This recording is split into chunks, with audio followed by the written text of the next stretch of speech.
Hiya! I'm Elizabeth the First, the English Queen, and I'm going to tell you a little bit about my life. Seriously, my life. You could write a book about it. Oh, you did? Oh, you could make a film about it. Oh, you did? You could make a video about it. Oh, you're doing that.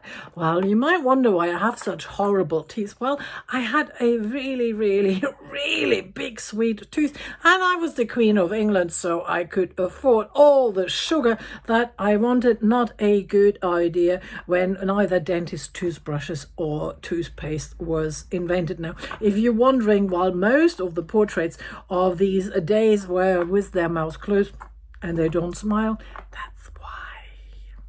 At the end, I had wooden teeth, wooden fake teeth. Not such a good idea.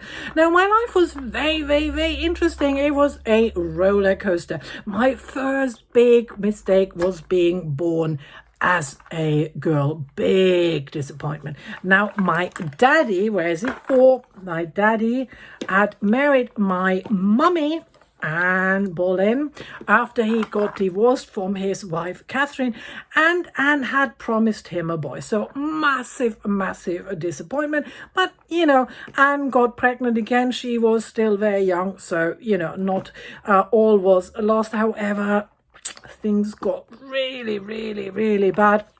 Anne Boleyn was convicted of adultery and treason and was beheaded. So bye Anne Boleyn. I was 2.5 years old. So for 2.5 years, I was a big celebrated princess at the court of Henry VIII, my lovely daddy. And then I was in some drafty castle in the middle of nowhere, and my governess had to beg for money to give me some food and some clothing.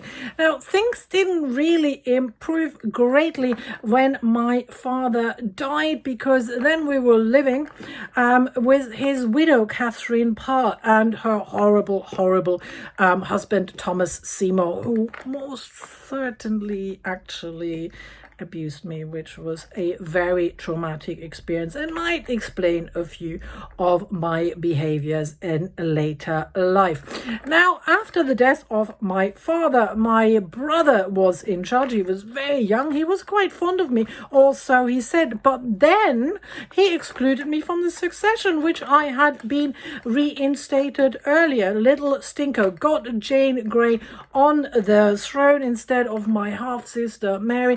Not such a good idea. Didn't really work. Poor Jane got beheaded again. Didn't really know what was happened to that poor girl. And my half-sister Mary came on the throne. Now, she is known as Bloody Mary, but to be fair, all of the Marys in my life were bloody pains in the royal backside, to be sure. So Mary wasn't quite sure of how Catholic she was. Mary was very keen on the Bible and reinstating Roman Catholicism in England. So I was put in the Tower, and then to Hatfield in exile, and not very nice indeed. I had to really fear for my life greatly. But in the Tower, I met Robert Dudley. Oh, Robert Dudley. He was such a looker, who became the love of my life and a very loyal companion for the rest of my days. Now, when Mary finally died, and that was pretty quick, he was only 4.5 years on the throne, managed to kill loads of people, way more people than I did in my 45 years on the throne. I finally became queen. I was 25 years old. I was super intelligent, well read. I spoke and read and translated at least 7 languages, including Cornish. Why? But anywho, so I was the most educated woman in the country. I was super clever. And I came on the throne. I became queen. Now you think, thankfully, finally, it's all over. I wish. Now, everybody was against me. I was a woman, I was young, I was Protestant. So the Pope sent out like a fatwa saying like every Catholic can kill me. So I was under constant risk of assassination. Even some of my closest relatives thought she shouldn't be on the throne and trying to overthrow me. And some people just try to kill me for the sake of it. And then, of course, Mary, Queen of Scots, she actually had a better claim to the throne than I did, but don't tell anyone. But she was very stupid. So she came over asking for help for the one person who really, really is threatened by her. Not a great idea. And we'll talk about Mary when we go to Scotland. Then, nature came. I had the smallpox, nearly died of that. Everybody tried to get me to marry some people, but I really, really didn't want to. So, did I die a virgin queen? As I said, probably, because contraception wasn't great. There was absolutely no privacy. The risk of getting pregnant would have been a lot to take on, because people were checking my urine, my menstrual circle, even my poo.